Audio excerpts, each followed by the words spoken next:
So साथीहरू आज चाहिँ हामी चैनपुरको डाँडामा आएको छौँ। यहाँ माथि डाँडा छ। हामी चाहिँ बुढाबुढी भएर चाहिँ चैनपुरको डाँडामा आएको छौँ। यो के भन्छ यो ठाउँलाई चाहिँ थाहा छैन, तर चैनपुर चाहिँ यो बस पार्क रहेछ। यो एरिया चाहिँ सबै बस पार्क हो।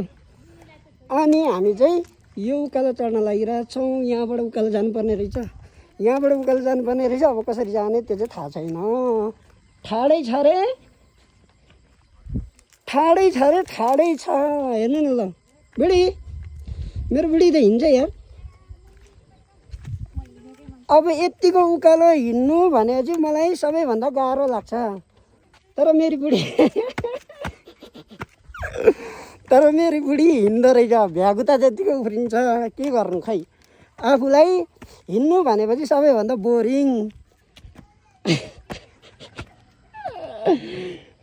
खै कहाँ मेरो बुढी, बुढी यता। म चाहिँ उकालो चढ्नु भनेपछि एकदमै गाह्रो लाग्छ। सो यस्तो छ है त। यो डाँडालाई के डाँडा भन्छ अरे बुढी? चैनपुरको घाम हेर्ने डाँडा होला नि। चैनपुरको यो डाँडालाई के भन्छ त्यो चाहिँ थाहा छैन, अहिले देखाइदिनु। तर अहिले म देखाउँछु है त साथीहरू। ल look at this view. Wow, एकदमै राम्रो छ है। वाउ, सी माथिको डाँडा चाहिँ त्यस्तो छ है त। हेर्नु है साथीहरू, त्यस्तो हेर्नु ल।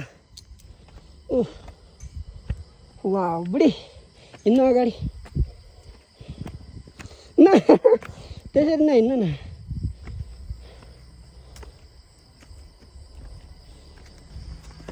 सो साथीहरू हेलो, बाटो चाहिँ यस्तो छ। कम यार,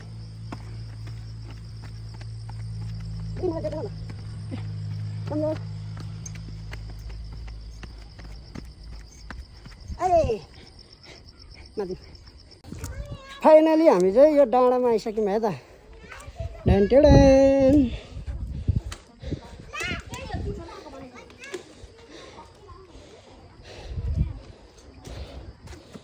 बुढी आइपुग्यो। वाह,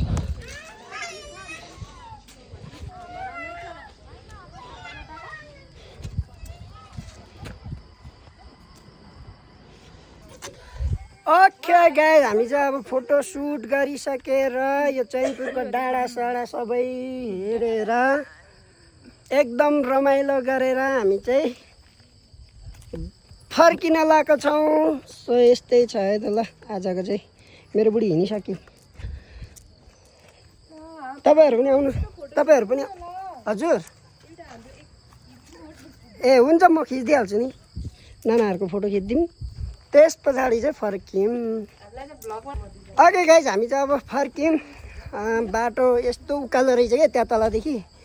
त्यही पनि अब हामी चाहिँ फर्किनको लागि रेडी हिँडिसक्यौँ। मेरो सामानहरू चाहिँ यहाँ छ। बुढीले हेलमेट लाउँदैछिन्। मेरो ग्लोभ्स लुगाहरू चाहिँ यहाँ छ यार। Okay let's go. यहाँदेखि तल चाहिँ मेरो अर्को चाहिँ मेरो घोडा चाहिँ तल छ है तल। यहाँनिर कान्छी बुढी भन्छ बुढीले यार मेरो। यो चाहिँ मेरो घोडा हो। अनि म चाहिँ यहाँ छु। अब झर्नुपर्ने यत्रो ओह्रालो, यति धेरै ओह्रालो छ कि ओ माई गॉड, कसरी झर्ने ओह्रालो खै त। मलाई डर लागिसक्यो। ल हेर्नु बुढी, मेरो बुढीको ओह्रालो झर्ने तरिका देख्दाखेरि तपाईँहरू यस्तै नकल गर्नु होला है त। सिधै तल पुग्नुहुन्छ। सिधै यहाँदेखि मेरो बुढीको नकल गर्नुभयो भने त्यो मान्छे भएको ठाउँमा पुगिन्छ है न। ल यस्तै नकल गर्नुभयो भने चाहिँ। बुढी उभे हेर्नु त। वा, टाउको भन्दा ठुलो हेल्मेट देखिरहेछ। ओके साथीहरू, ल स्माइल। वा क्युट छ मेरो बुढी, एकदमै क्युट छ, प्यारी पनि छ है। अनि म चाहिँ घुम्न आउँदाखेरि चाहिँ प्रायः मेरो बुढीसँग मात्र आउँछु।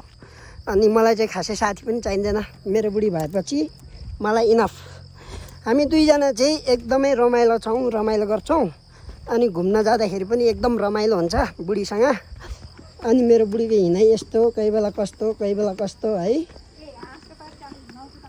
अब फेरि हाँसको तरिकाले हिँड्ने अरे लु त लु बुढी लु त मेरो बुढीको हाँसको हिँड हेर्नु है यस्तै नकल गर्नुहोस् तपाईँहरू पनि भाइरल ल। तर यो डाँडामा चाहिँ यो डाँडादेखि चाहिँ तपाईँहरू यही नकल नगर्नु होला किनकि एकैचोटि तल पुग्नुहुन्छ है त ल प्लिज। म चाहिँ ओह्रालो झर्दै गर्दाखेरि माथिको भ्यू एकदम राम्रो देखेर बुढी तल पुगे चाहिँ फेरि मैले बोलाएको छु है त आउनु बुढी यत्तिको बुढी हुनुपर्छ। सो ओके गाइस त्यहाँनिर मलाई चाहिँ भ्यू मन परेर फोटो पनि खिचिसकेँ र अब चाहिँ हामी सरासर फर्किन्छौँ। अघि आउँदाखेरि चाहिँ हामीले चैनपुर आउँदाखेरि चाहिँ भिडियो बनाउन पाएन साथीहरू। अब जाँदाखेरि चाहिँ म बनाउने छु के कस्तो हुन्छ तपाईँहरूले हेर्दै गर्नु होला है त। एकदम रमाइलो छ राम्रो छ बाटो होइन। म जाँदाखेरि चाहिँ तपाईँहरूलाई चैनपुर आउने बाटो खातबारीदेखि आउने बाटो देखाउँछु र अब यहाँबाट चैनपुरदेखि खातबारी जाने बाटो चाहिँ कस्तो दामी छ क्या साथीहरूलाई एकदम दामी छ। त्यहाँनिर म देखाउँछु है त के कस्तो हुन्छ तपाईँहरूलाई भिडियोमा देखाउँछु है त ल।